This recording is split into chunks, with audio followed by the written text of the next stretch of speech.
सरकार धान मंडी खोलिबा पूर्वरु धान मंडीर श्रमिक माने गर्जिलेनी। तेणु मंडी रे धान क्रय विक्रय उपरे एहार प्रतिकूल प्रभाव पड़िबा पूर्वरु श्रमिक मानक अभियोग सरकार शुणंतु बोली सेमाने दाबी करिसंती। 2 वर्ष 22-23 रो 2 वर्ष पैसा हमको बाकिया रखी दीजिए से आम टे फल तल आम 2 वर्ष पैसा तो हमके सरकार हाईकोर्ट रो पास दीचे से 2 वर्ष पैसा हमके नहीं मिलवा जोगरू आम टे अनुदान रे कर्म ई वर्ष तो मंडी चलबार अच्छी 1-2 रे आरंभ करम तो से आम सरकार के टे जनाऊँ जदि ई कथा जदि से ग्रहण नहीं कले बेले पूरा बंद करदेवार अच्छे सब मंडी को बंद करदेवा।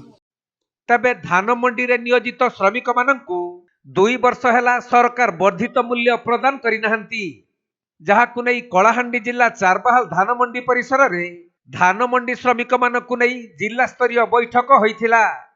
तेणु भारतीय मजदूर श्रमिक संघर पूर्वतन सभापति तथा कलाहांडी धान मंडी यूनियन रो सभापति आह्वान क्रमे एही बैठक को जिलार कोण अनुकोणरू श्रमिक माने आसीथिले। आउ सेठारे श्रमिक मानक समस्या संपर्क रे आलोचना हेबा सह 2 वर्षर वर्धित मूल्य सरकार प्रदान करंतु बोली दाबी करिथिले। 2022 रु 23 आमर गोटे एरियर मिलवार कथा जेनटा कि 8 टंका 47 रु 13 टंका 14 पैसा है तार एरियर के आम प्रशासन के भी दीचु लिखिक दीचु से प्रतिश्रुति देते जे बिफोर मंडी नहीं चलवा आगु पेमेंट करूँ बोली किंतु वर्तमान सुधा से पेमेंट नहीं है। तेणु आम आज आलोचना कलु जदि मंडी आगु जदि नहीं मिलवा स्टार्ट आगु बेले आमर आंदोलन चलवा। तबे धान मंडी रे कार्यरत श्रमिक माने मुंड झाल तुंडरे मारी परिश्रम करुछंती हेले सेमानकु परिश्रमर उचित प्राप्य मिली पारु नाही।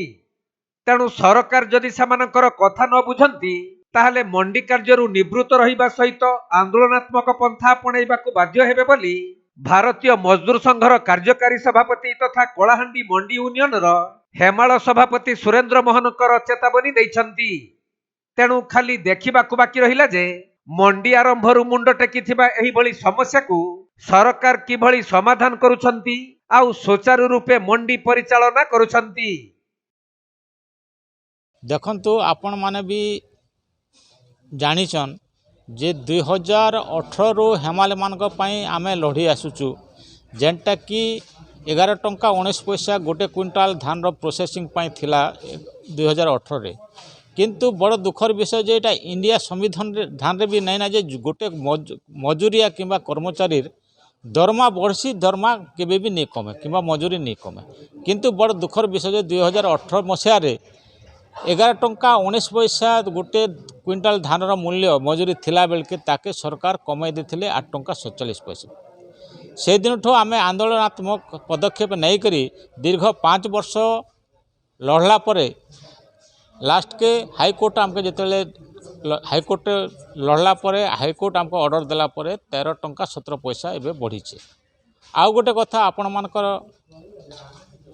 नॉलेज रे मुई आणुछे जे जानटा कि गैजेट नोटिफिकेशन हिसाब से एमानकर रेट अच्छे 32 टंका 5 पैसा जेनटा कि से भितर आपनकर लोडिंग अनलोडिंग तापरे सिलेबाटा ओजन करबाटा तथा गोटे जगार अस्थायी भाषा रे स्टॉक करबाटा एतकी जिनिस के नेकरी 32 टंका 5 पैसा देवा कथा। किंतु दुखर विषय जे 13 टंका 17 पैसा मंडी हेमाल मानकर रेट अच्छे। वर्ष के वर्ष बाकी जितकी एसेंशियल कमोडिटीज रो रेट बढ़ुचे तथा अन्य सेक्टर लेबर मानकर वर्ष के वर्ष रेट बढ़ुचे। एबे जनता कि गोटे माने गोटे मजूरिया रेट अच्छे 450 टंका किंतु से परिप्रेक्षी रे देखला बेल के हेमाली मानकर रेट एकदम कम। आपण माने जानुचन 3 मास मंडी चलला भितरे केन दिन ए माने आइडल भी बसवा पड़ुचे केन दिन टिके भल काम भी होचे। ए हिसाब रे केन दिन 50 टंका तो केन दिन 100 टंका केन दिन 500 टंका भी मिलुचे 3 मास भितरे से तांकर सफिशिएंट नहीं से।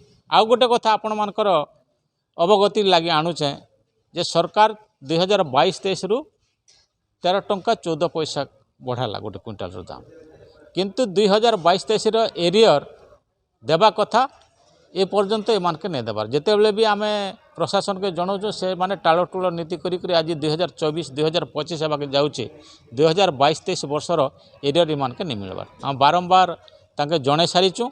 ଆଉ ଆଜି ଆମେ ଏ ସଭାରୁ ଆମେ ଅଲ୍ଟିମେଟମ୍ ସରକାରକେ ଦେଉଛୁ, ଯଦି এই মন্ডি পূର୍ବରୁ মন্ডি চালু হওয়া পূর্ব যদি আমার এরিয়র পয়সা নাই দিন তাহলে আমি আন্দোলনাত্মক পদক্ষেপ নেওয়া লাগে বাধ্য হব।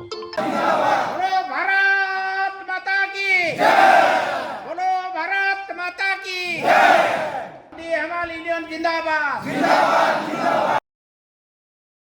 କଳାହାଣ୍ଡି ଜିଲ୍ଲା ଜୟପାଟଣାରୁ ତୁଳସୀରାମ ଛତ୍ରିଆଙ୍କ ରିପୋର୍ଟ, କୋଣାର୍କ ଲାଇଭ୍।